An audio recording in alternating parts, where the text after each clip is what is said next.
Vamos a ir a Mateo 17, 19, la poca fe. La poca fe, ese es el título de este mensaje. La palabra del Señor dice así: viniendo entonces los discípulos a Jesús aparte, dijeron: ¿por qué nosotros no pudimos echarlo fuera?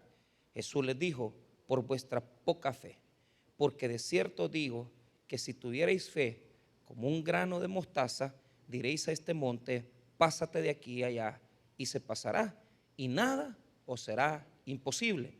Pero este género no sale sino con oración y ayuno. Padre, te pedimos tu bendición para la predicación de esta mañana.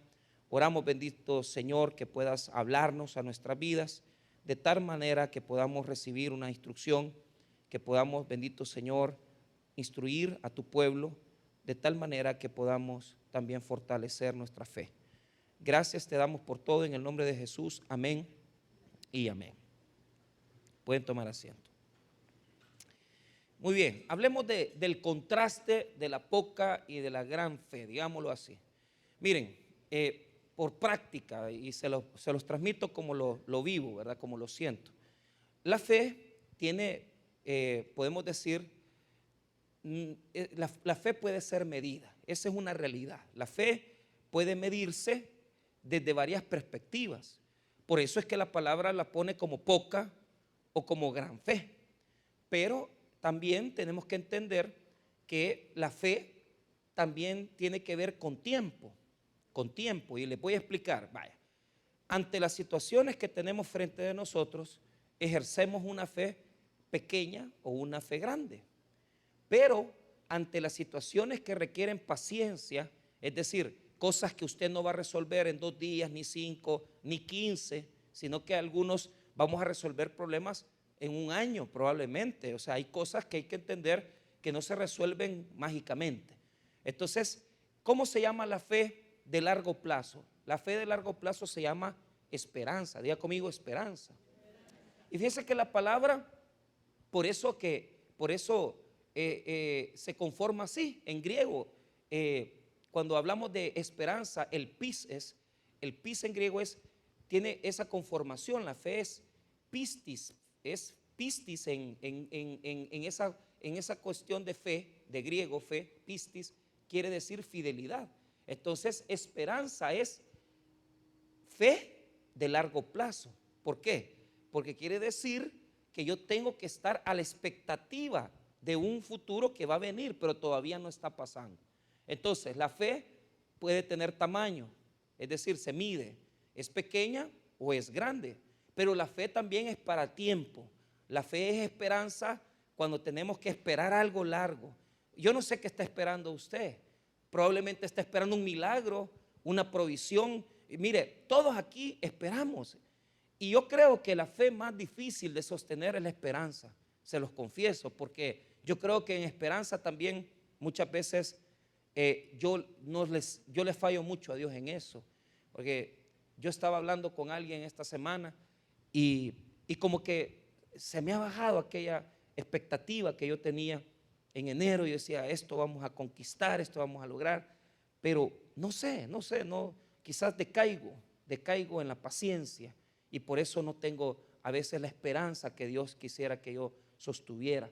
Pero como lo repito, la fe se mide por pequeña o grande, pero la fe también es para tiempo, y la fe de largo tiempo es esperanza. La esperanza es esperar con fe algo que va a venir posiblemente en 1 año, en 2 años, o posiblemente en 4 años o en 5 años, no lo sabemos. Pero la fe, sostenerla no es fácil. Ahora, veamos esto de la poca o gran fe. Primero les voy a explicar este texto. En primer lugar, estamos ante una situación de una persona que el texto de Mateo le dice lunático. Si usted nota ahí, arribita del verso 14, en Mateo, dice: Jesús sana a un muchacho lunático. ¿Qué es un lunático en el mundo de Jesús? Un lunático era una persona que tenía algún tipo de convulsiones, porque ellos pensaban que cuando la luna se ponía de una forma, y nosotros así pensamos igual, si la luna está llena, o si por ejemplo cuando está en cuarto menguante. Entonces mucha gente dice, es que mira, hace poco alguien me decía, es que cuando la luna se pone llena me duelen los huesos, me dice. Bueno, yo sinceramente yo nunca me he puesto a pensar, ¿verdad?, en eso, pero es cierto que en lo que respecta a la agricultura es bien importante la cuestión de en qué tiempo se siembra, en qué luna se siembra, en qué luna se va a sembrar.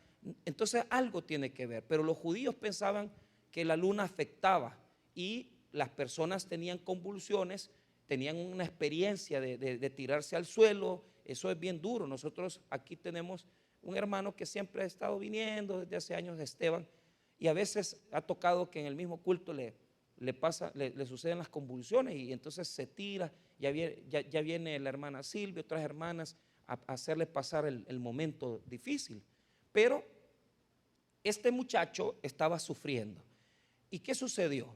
Los discípulos de Jesús, no estaba Jesús con ellos. Jesús estaba en el monte de la transfiguración, estaba en la presencia del Señor, y abajo en el monte había dejado a los discípulos. Se había dejado prácticamente, él se llevó a 2 de sus discípulos, ¿verdad?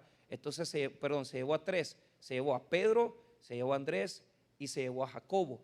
Y dejó a los otros 9, los dejó abajo, ¿verdad? Entonces, esos 9 quisieron sanar al muchacho lunático. ¿Y qué sucedió? No pudieron sanarlo. Y esa es la expectativa de este texto. ¿Por qué? Porque ha pasado una crisis. ¿Cuál ha sido la crisis? Los discípulos de Jesús no pudieron sanar al muchacho. Entonces, ¿cómo es eso que este Jesús que sana, que hace milagros y tiene poder, pero sus discípulos no han sanado y han quedado avergonzados ante la gente? Mire lo que dice el versículo 14. Cuando llegaron al gentío, vino a él un hombre que se arrodilló delante de él diciendo: Señor, ten misericordia de mi hijo, que es lunático y padece muchísimo, porque muchas veces cae en el fuego y muchas en el agua. Y lo he traído a tus discípulos, pero no le han podido sanar. Así, ese es el momento crítico. No han podido sanarle. Entonces, mire, la pregunta es: ¿por qué no le han podido sanar? ¿Por qué no le han podido sanar? O sea, vuelvo a repetir, Jesús subió al monte, los discípulos están abajo, los que han quedado ahí abajo. A ellos este padre este muchacho les ha llevado su hijo y le han dicho: sánalo. ¿Y qué ha pasado? Han quedado avergonzados, han quedado mal, no pudieron curarlo, y la gente está hablando de ellos. Mira, fíjate que los discípulos, ¿verdad?, no pudieron sanar, no pudieron. Entonces, cuando ellos le preguntan a Jesús por qué no pudimos sanar al enfermo, es ahí donde se da este versículo. Lea conmigo el 19. Viniendo entonces los discípulos a Jesús aparte, dijeron: ¿por qué nosotros no pudimos echarlo fuera? Mire la gran pregunta. Pregúntese usted: ¿por qué no he podido resolver este problema con mis finanzas? ¿Por qué no he podido resolver este problema? Yo me lo pregunto. Yo me levanté hoy en la mañana y ayer preguntándome: ¿por qué no he podido lograr esto? Si he estado haciendo lo necesario. O sea, hay ocasiones donde usted está haciendo lo necesario, pero no pasa, no le sucede eso a usted, que usted está como: Señor, ¿verdad?, necesito esto, y se lo digo de todo corazón. Ayer venía yo de San Salvador en la noche y yo me venía quejando, ¿verdad?, porque primero una trabazón, 2 horas en una trabazón ahí por la Don Bosco, y yo decía: pero Señor, ¿por qué no he podido resolver esto? Y fíjese que como que un eco por la poca fe, por la poca fe. Pero ¿qué significa esa poca fe? ¿Qué significa esa poca fe? ¿Qué es esa poca fe? ¿Cuál es el rostro de la poca fe? ¿Quiere ver la cara de la poca fe? Se la voy a enseñar. Solamente note algo. Cuando hace esta pregunta a los discípulos: ¿por qué nosotros no pudimos echarlo fuera?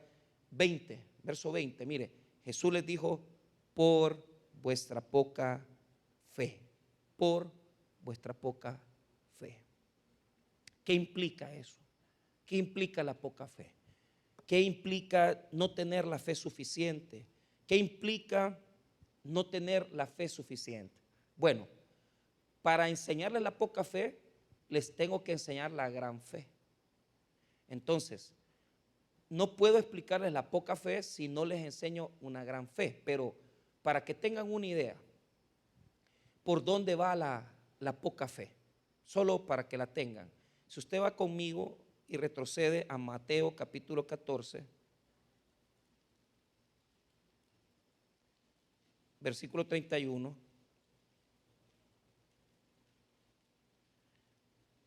Se lo dijo a Pedro cuando estaba sobre las aguas.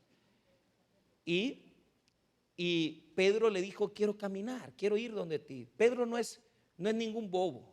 Él sabe que si Jesús no da la orden para que camine sobre las aguas, él no va a poderlo hacer. Pero entonces Jesús, cuando ve que va prácticamente se hunde, Jesús le toma y le saca. Y es ahí donde lo reprende y le dice en Mateo 14:31, al momento Jesús, extendiendo la mano, asió de él y le dijo: hombre de poca fe, ¿por qué dudaste? Entonces, la poca fe tiene que ver con esto: incredulidad, sí, pero seamos sinceros. ¿Por qué le dice poca fe? Porque Pedro confió. Él comenzó confiando, pero en el camino de caminar sobre las aguas vio la tempestad, dejó de ver al Señor y él se hundió. Él se hundió cuando dejó de ver a Jesús. Entonces, ¿cómo lo transmitimos en nuestra vida? Fíjese que le voy a comentar algo. La poca fe es cuando nosotros sabemos realmente, conocemos a Dios, conocemos lo que Dios puede hacer en nuestra vida, pero ¿sabe cuál es el problema? Los problemas, las circunstancias nos abaten tanto, nos pasan llevando y comenzamos a decir y a pensar: Señor, quizás no vas a ayudarme.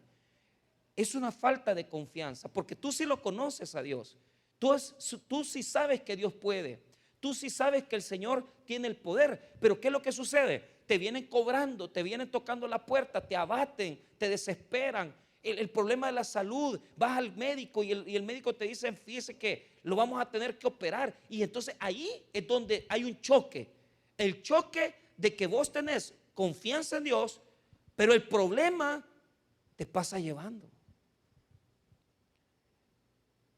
El problema de la poca fe es que no tenemos a veces la resistencia para mantenernos firmes y decir: voy a confiar en Dios, voy a creerle a Dios.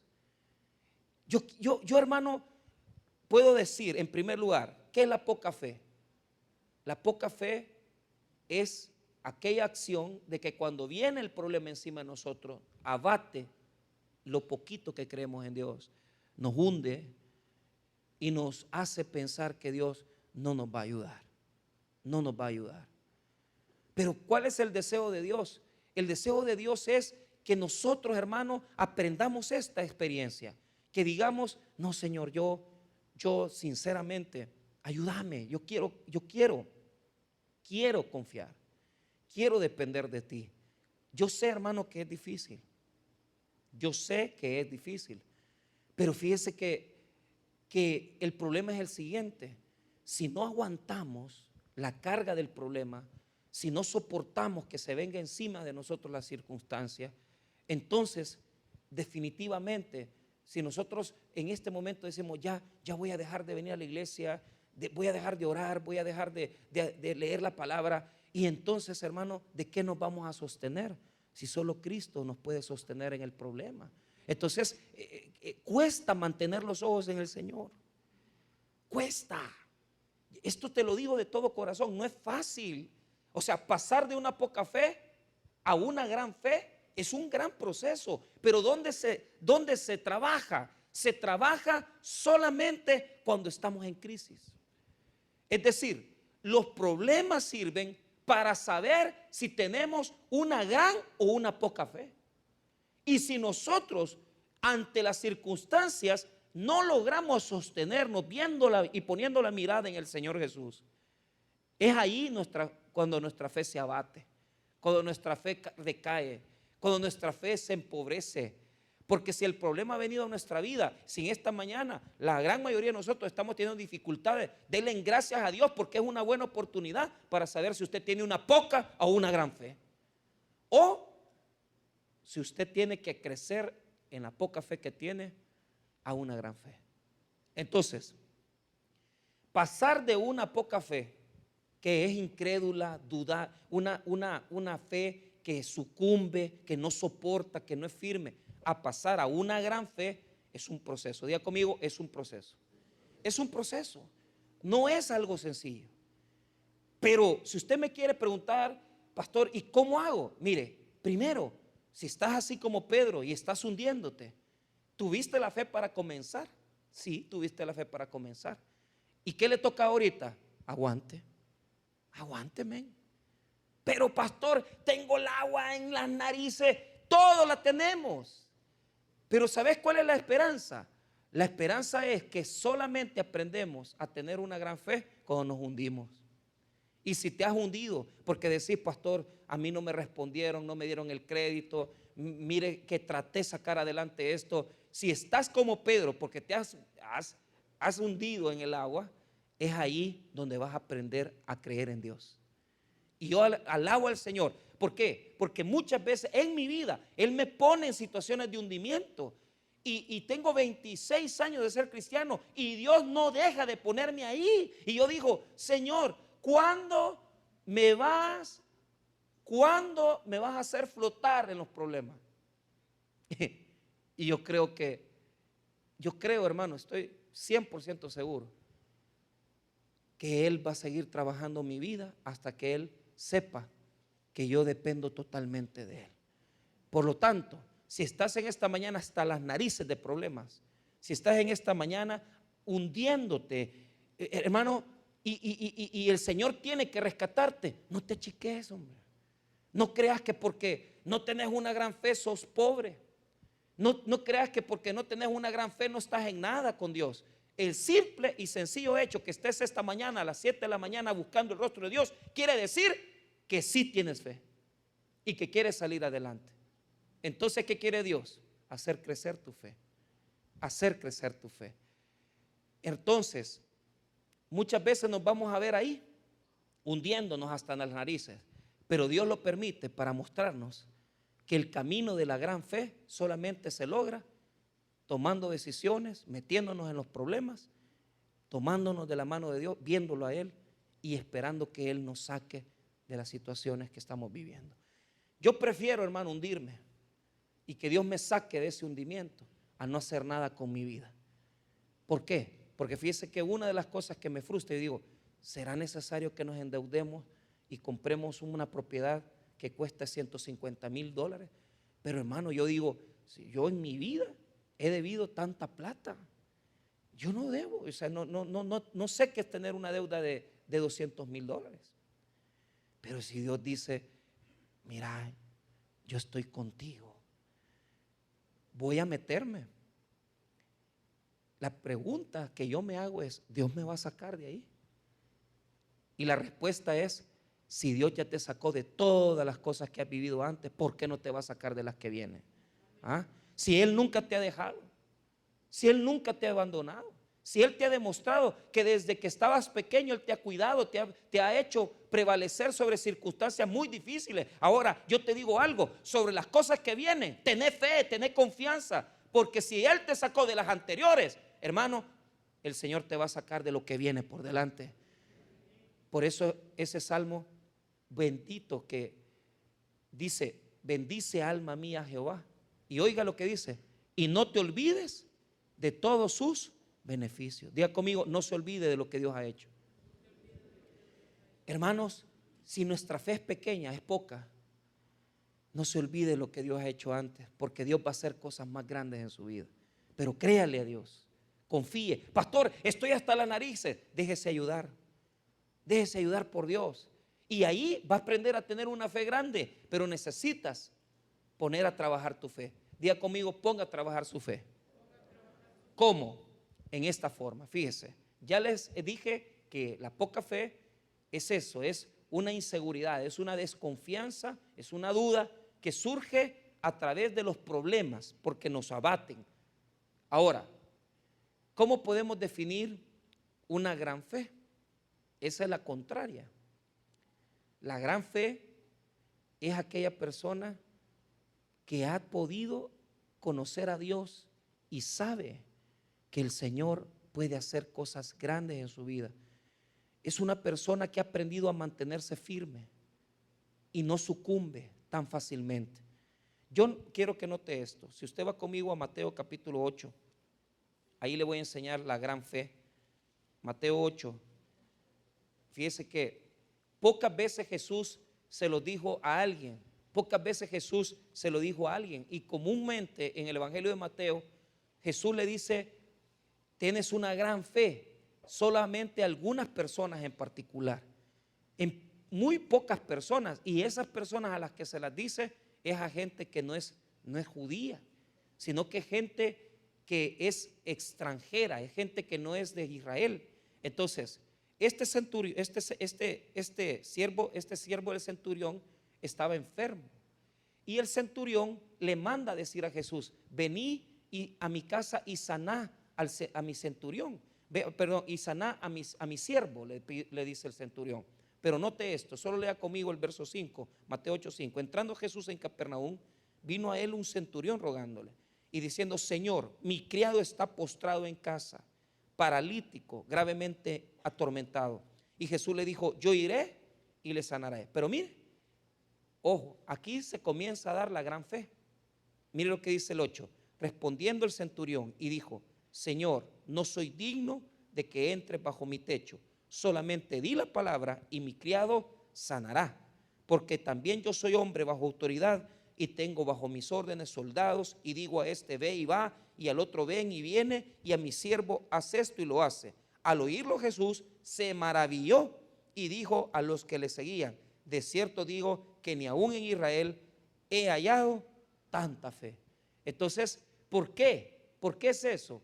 Vaya, pongámonos en el lado del centurión. El centurión no era judío, el centurión no era de Israel, y le va a decir a Jesús, fíjate que tengo un siervo en mi casa que está enfermo, anda a sanarlo. Pero en eso que iba Jesús hacia la casa, le dice, mira, ¿y por qué vas? Mejor no vayas, solo da la orden y mi siervo sanará. Y eso sorprendió a Jesús. ¿Por qué? Porque encontrar una persona que cree que él puede, que cree que él tiene el poder, no era fácil. La mayoría de gente no creía en Jesús. Pero ¿qué es lo que les quiero mostrar? La gran fe es una fe que nace, hermanos míos, de personas que tienen una confianza plena en Jesucristo y que dicen, no hombre, si yo sé que Jesús no me va a dejar, Jesús no me va a abandonar, pero llegar a ese nivel y decir, hey, de verdad yo creo que Dios, mi Señor Jesús, Él va a tener algo para mí, Él va a tener algo diferente para mí. Eso es un proceso en donde uno llega a experimentar. Pero ¿qué puedo yo ver aquí? Puedo ver que el centurión, hermano, el centurión enfrentó la circunstancia, y eso es lo que yo quiero mostrar. Una gran fe se muestra cuando usted enfrenta y dice, vamos con esto, vamos con este problema. La fe grande se ejerce enfrentando los problemas, aguantando. La fe grande se gana cuando usted soporta, cuando usted le cae. Pastor, ¿cuándo va a terminar esta situación? No se queje, hombre, siga aguantando, porque la gran fe es aguantar. La gran fe es soportar. La fe grande no se gana quebrándose. La fe grande se gana aguantando el golpe, aguantando el problema. Y esto es algo muy bonito. ¿Por qué? Fíjese que yo admiro mucho a una de las alumnas que tengo en las clases del seminario. Y fíjese que es una joven que sirve en escuela bíblica, pero está estudiando teología. Y yo lo contrasto de esta forma. hay un muchacho que me está molestando y dice, pastor, ayúdeme, fíjese que salí mal en el examen. Es que no salió mal, es que no contestó el examen, hermano. O sea, ni tan siquiera trató de poner una palabra. O sea, me lo dio con el nombre y me escribe, y ya le dije yo que lo voy a aplazar. Lo único que le voy a regalar, le voy a regalar 5 puntos para que no se desanime. Pero ¿qué es lo que pasa? ¿Qué quiero que este muchacho haga? Quiero que él se rete y diga, voy a estudiar. Pero ¿sabe por qué no le quise ayudar poniéndole, por lo menos dijo, un 6? Porque hay una hermana ciega. Hay una hermana que no puede ver. Y cuando yo llegué, porque yo sinceramente le dije a ella, mi hermana, no le voy a hacer el examen porque no le puedo hacer examen braille, ¿va? Pero entonces, ¿cómo me lo va a hacer? Se lo voy a hacer oral, le dije yo. Usted me responde las preguntas y tranquilo, con eso salimos. Pero ¿sabe qué estaba haciendo cuando yo llegué al aula? Estaba con una compañera que le estaba dando los audios de las clases y la muchacha así con el audio en el teléfono, oyendo las clases que habíamos dado y escuchando. Y hermano, yo digo, de verdad, es increíble cuando una persona tiene fe. ¿Por qué? Porque fíjese que la fe es aguantar, hermano. Aguantar es, o sea, ¿y dónde demuestro mi fe? Que no me rindo. Me van a achicar. Mire, esta muchacha podría haber dicho, el pastor me va a aplazar, el pastor me va a pasar. ¿Sabe qué hizo? Se comenzó a escuchar los audios de la clase, la compañera le repetía, le hacía un cuestionario. Cuando yo llegué, fíjese que le hice 6 preguntas. Y le voy a decir esto, las 6 me las respondió. En una le falló, de 6. Mire, si no le pude poner 12, porque se lo merecía. Porque de verdad, hermano, había que bendecirla. Pero por eso es una vergüenza que gente como este muchacho que tiene los ojos bien, que tiene el cerebro bien y que tiene las posibilidades, ¿por qué no puso ni tan siquiera una respuesta? ¿Sabe por qué? Porque así es la vida. La vida es de gente cobarde que no se atreve ni tan siquiera a salir de la comodidad para enfrentar los problemas. Y hay mucha gente así de poca fe que no le hacen frente, que ni tan siquiera dicen voy a hacer algo por Dios. Y hay muchachos y muchachas y hay personas como esta señorita que ante las circunstancias difíciles ponen todo de su parte. ¿Y sabe qué? Dios está con ellos. Porque Dios quiere que usted ponga algo. Usted quiere salir de sus problemas, ponga algo, hombre. Ponga algo, enfréntelo, hágale frente, cargue el problema encima.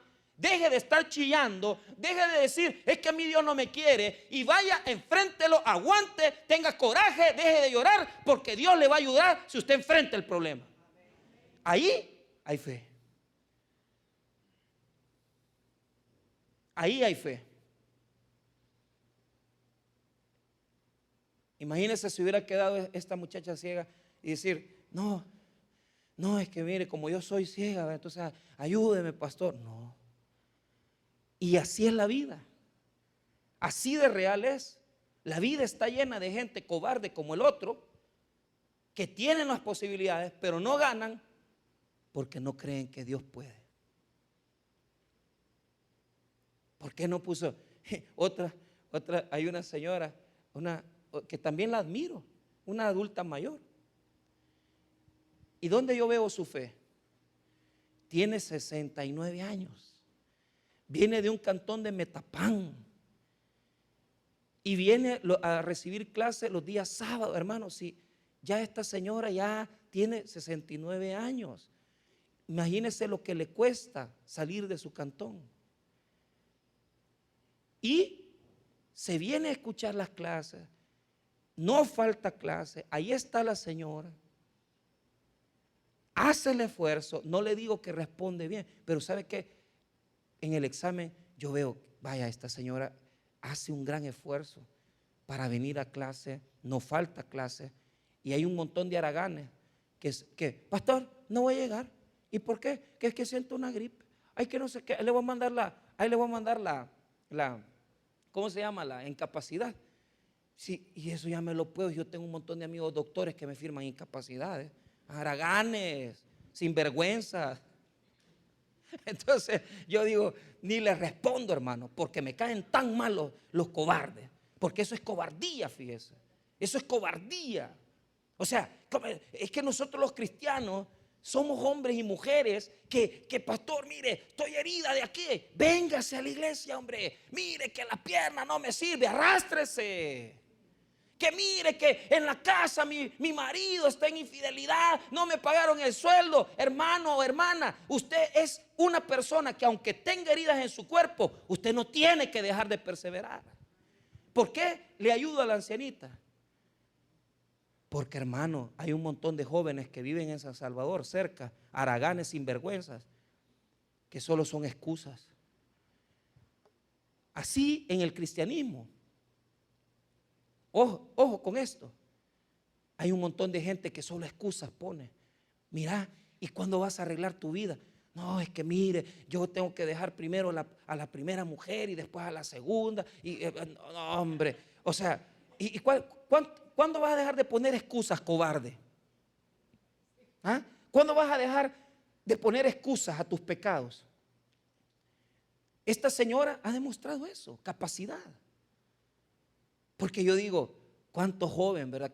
Esta señora quisiera tener las neuronas de un jovencito, pero ya no las tiene. Por eso, aunque solo responde 3 de 6 y la responde más o menos bien, le ayudo. ¿Por qué? Porque viene a clase, no falta. ¿Y usted cree que Dios es diferente? Ay, este domingo no voy a ir porque voy a ir al mar. Vaya, pues vaya a ahogarse, ¿va? Ay, que le vaya bien. Ay, que me voy a comer unas conchas. Una gran diarrea le va a dar. ¿Por qué? Porque es que somos cobardes.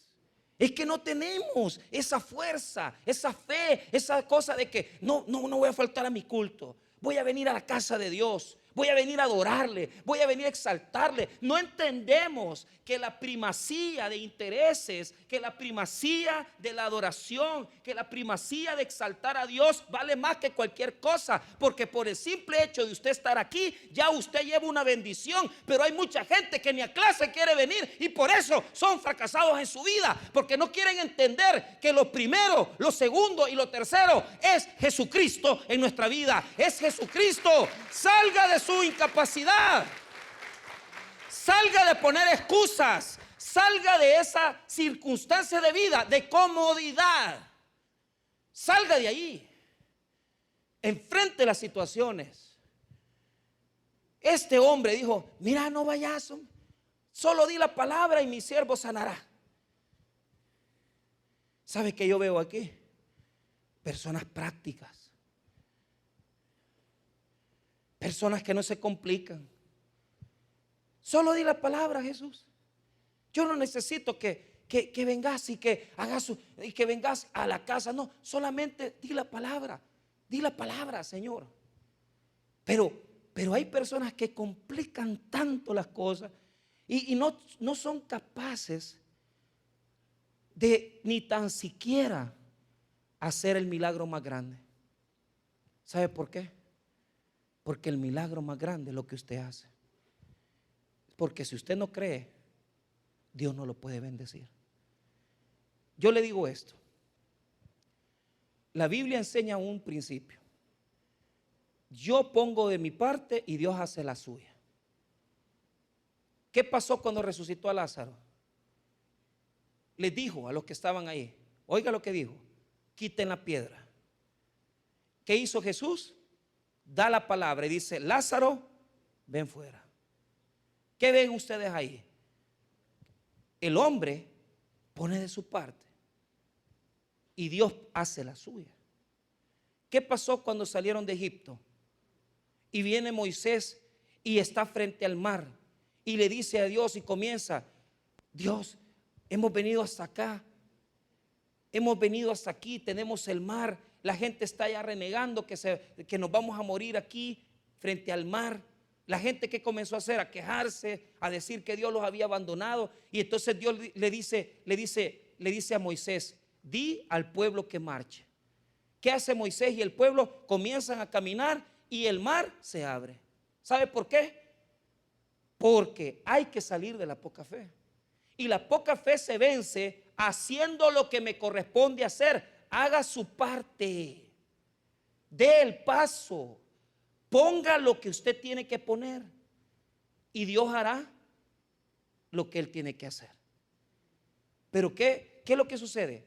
Hay tanta gente esperando que Dios haga todo. Señor, te pido por favor que en el banco me den el crédito. Y no has puesto ni la solicitud. No, hombre, y pensando en el problema, voy a ir a la caja de crédito porque quiero poner un negocito. Nunca lo vas a hacer porque no tenés el valor de ir a pedir. Sos una persona que no confía, no hace lo suyo, no pone de su parte. Y hay gente que es así. Yo conozco cientos de personas que se quedan tirados en su cama, no han hecho nada con su vida porque no tienen el valor de pararse y decir: Señor, voy a hacer mi parte. Tú haz la que tú tienes que hacer. Y se lo voy a demostrar. Los discípulos querían sanar y hicieron el ridículo, porque le imponían manos y decía, a saber cómo hicieron, ¿verdad? Le querían sanar al muchacho lunático, le impusieron manos, le declararon, pero no pudieron. ¿Por qué, hermano? Porque cuando yo quiero pasar de la poca fe a una fe valiosa y grande, tengo que llevar un proceso. Y el proceso es que primeramente, yo salgo de mi comodidad. En segundo lugar, yo hago lo que tengo que hacer de mi parte. Y se lo voy a demostrar. Vaya conmigo a Marcos, capítulo número 9. Marcos 9. Mire cómo resuelve Jesús el problema. Jesús baja, se da cuenta que están haciendo el ridículo. Muchos de nosotros estamos igual que los discípulos. Estamos literalmente fracasados en la vida. No podemos ni tan siquiera sanar ni resolver. Marcos capítulo 9. Y mire bien, este es el mismo relato de Mateo 17, pero aquí nos cuentan unos detalles más que no nos había dicho Mateo. Mire, se lo voy a decir. Si las cosas no pasan en su vida hoy, es porque Dios quiere trabajar aquellas situaciones que usted no está haciendo correctamente. Le voy a explicar. Si usted tiene un gran problema hoy, un gran problema en su vida, ¿qué es lo que tiene que hacer? Pregúntese primero. Lo que tiene que preguntarse es, ¿qué es lo que Dios quiere trabajar en mi vida? ¿Qué es lo que quiere trabajar en mi vida? Hay personas que lo que Dios quiere trabajar es su fidelidad, su obediencia. Lo que Dios quiere trabajar es su familia. Pregúntese qué es lo que está trabajando.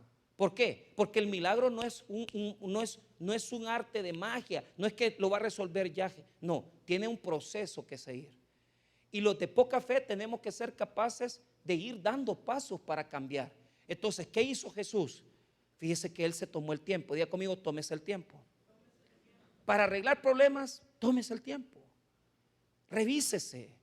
No ande de desesperado y de que ya lo voy a arreglar y que Señor, ya por favor. Hay gente que quiere arreglar su problema con un viernes de adoración. No lo vas a arreglar. Vení el otro viernes. Pastor, pero ya viene 2. Venga 20. Pastor, pero vine 20. Venga 25, hombre. Pero yo le aseguro algo. Cada viernes usted va a crecer. Porque muchas veces lo que Dios quiere es hacerlo crecer a usted. Porque el problema del que tiene poca fe es porque él también es pequeño en la vida. Y lo que Dios quiere es llevarte en un proceso de crecimiento y hacerte un hombre o una mujer con una fe grande. ¿Qué hizo Jesús? ¿Vino a imponerle manos al hombre? No. Mire lo que hace Jesús. Primero preguntó qué es lo que había pasado. En el verso Mateo 9, Marcos 9, 16. Y les preguntó, ¿qué disputáis con ellos? Y respondiendo uno de la multitud dijo, Maestro, traje a ti mi hijo que tiene un espíritu mudo. Y le pregunta al padre. El padre saca lo que tiene dentro. Mira, ¿qué es lo que le está pasando a tu hijo? Mira el versículo 19.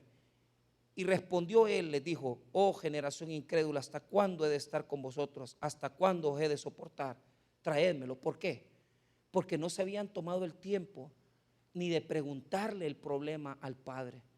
No le habían preguntado, mire, ¿y qué es lo que sufre su hijo? ¿Qué es lo que sufre él? Jesús lo hizo y comienza a preguntar, mire, ¿qué es lo que está sucediendo? Y el padre comienza a sacar lo que él tiene en su corazón. Fíjese que es necesario que saquemos lo que tenemos en el corazón, sacar lo que te llevamos dentro. Si estamos cargados y sabemos que el problema no se está resolviendo, digámosle al Señor, saquemos lo que tenemos dentro, digámosle, Señor, yo sinceramente quiero arreglar este problema, pero ayúdame. Pero algo que les voy a mostrar es algo muy, muy importante. Fíjese que le dice todo el problema que tiene el muchacho. Le dice que lo tira al fuego, que lo maltrata, esta enfermedad, este demonio, porque en este texto aparece como que es un espíritu. Pero se nota algo. Se nota que Jesús lo que quiere es que él confiese algo. Y lo que hace es que hace que el padre confiese una verdad que había en su corazón, que no había dicho. Algo que estaba oculto en el problema. Yo le pregunto esto, su problema grande que tiene, la pregunta que yo le hago es, ¿qué tenés en el corazón aquí adentro, oculto, guardado? ¿Qué tenés ahí? ¿Qué es lo que Dios quiere saber de ti? ¿Qué es lo que Dios quiere comprometerse contigo? Fíjate que te voy a contar algo sencillo, un testimonio que se repitió mucho en los años 90. En la iglesia había un amigo que estaba enfermo de SIDA y ya el pastor le había dicho, el pastor le dijo, mira, fulano, le dijo, te vamos a seguir ayudando porque la iglesia le daba un salario para que llegara a la iglesia, al culto, pero él ya estaba muy mal, estaba súper mal de salud. Entonces le dijo el pastor, prácticamente como estaba en los últimos días de vida, le dijo, mira, te vamos a seguir ayudando, pero la verdad es que la gente, imagínese, él no se bañaba, nadie lo cuidaba, tenía un mal olor. Entonces le dijo el pastor, mira, cuida de los días que vas a venir, porque no puedes estar viniendo todos los domingos, venite los viernes de milagro. Y él con mucha vergüenza seguía llegando, ¿verdad? Solo los viernes. Pero cuando la gente lo veía se le apartaba porque realmente ya sentían y conocían un poquito de su salud. Y fíjese que un viernes de milagro el pastor no oraba todos los viernes por sanidad de SIDA. Sanidad de SIDA oraba quizás cada como 3 meses cuando el Señor le ponía en su corazón. Pero mi amigo no dejaba de llegar, enfermo, todo maltrecho y no tenía buen olor, sino que aquello que la gente lo despreciaba. Imagínense que cuando están en las fases últimas tienen que andar con pampers porque no retienen nada. Es bien feo esa enfermedad. Y él estaba así. Y en un culto de milagros, él sacó de su corazón algo que nunca había dicho. Fíjese que el pastor comenzó a orar por los que tenían enfermedades crónicas. Él no especificó. Podría haber sido cáncer, cualquier enfermedad. Se puso de pie él.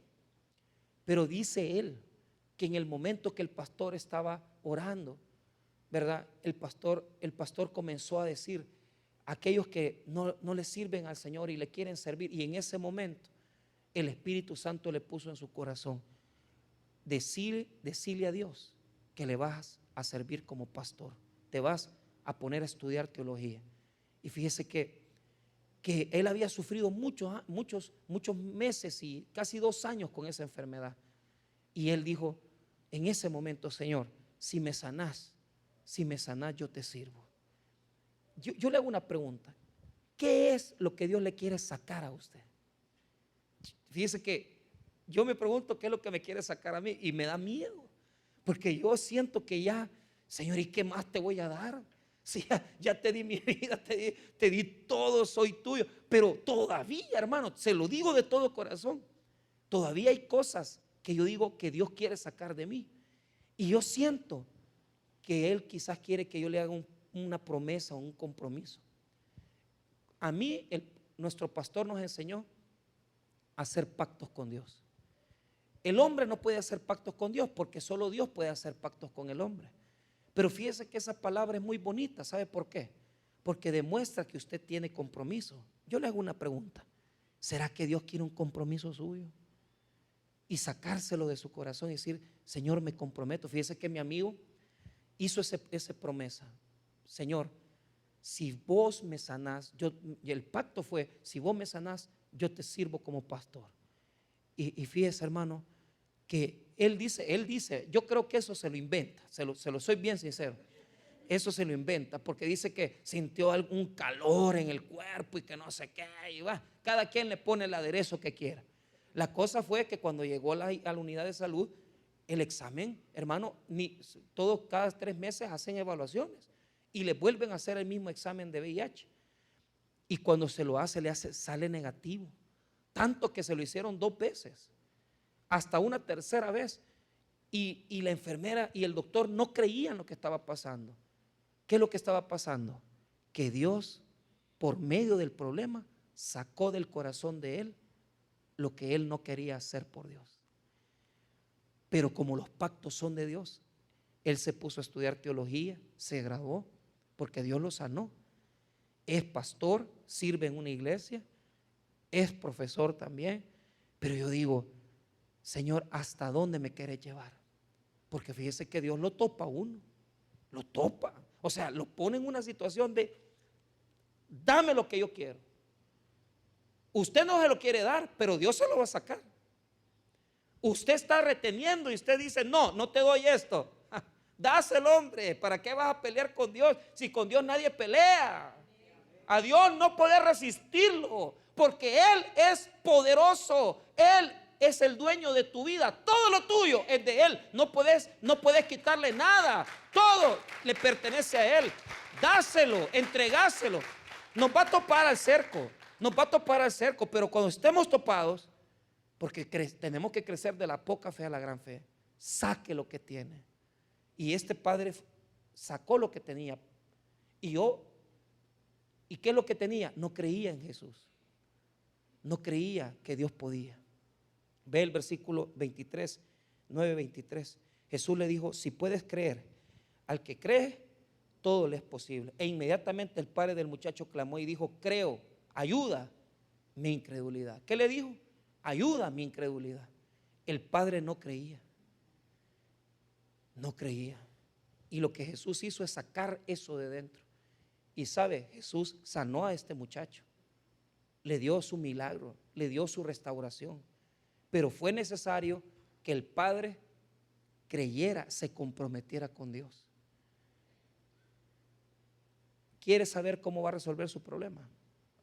Comprométase. Saque lo que tiene dentro y dígale a Dios: Señor, ya no puedo huir de ti, ya no puedo escapar de ti. Te voy a dar lo que me estás pidiendo. Todo es tuyo, Señor. Ayuda a mi incredulidad. ¿Qué significa eso? Ayuda a mi incredulidad. Yo siento que hasta llorando se lo dijo, fíjese. Yo digo que el padre del muchacho: Jesús, sí. Porque la verdad es que los discípulos no pudieron sanarlo, porque lo que Dios quería era que el padre del muchacho creyera en él. Y yo digo esto: que si usted por cualquier razón está peleando con un problema, es porque muy en el fondo de su corazón usted no cree 100% en Dios. ¿Y sabe por qué no cree? Porque aunque Jesús le está pidiendo algo, usted no se lo da. Mire, hermano, Jesús es real. Jesús es real. Y si usted hoy le dice al Señor: te entrego esto, Dios lo toma por compromiso. Y le voy a decir algo: Dios puede hacer un milagro si usted está dispuesto a darle lo que Él está pidiendo. No juegue con Dios. ¿Quiere pasar de la poca fe a la gran fe? Luche, camine. Pero algo sí: confiese lo que tiene dentro, sáquelo, porque Dios quiere llevarlo a un milagro. ¿Qué tenemos que hacer en esta mañana, pastor? Saque lo que tiene dentro. Hable con Él, comprométase con Él, porque Dios quiere mostrarle que la poca fe va a crecer a una gran fe. Por eso es bueno saber que la poca fe nos ayuda a entender que es un proceso para llegar a una grande fe, pero ese proceso va a tener muchas veces sufrimiento, dolor, pero al final vamos a llegar a lo que Dios tiene preparado para nosotros. Así que no se desmotive, no deje de perseverar, aguante, crezca, lleve el proceso, pero sobre todo saque lo que tiene dentro, porque Dios lo quiere bendecir. Vamos a orar, hermanos. Padre, te damos gracias por tu palabra, por tu bendición.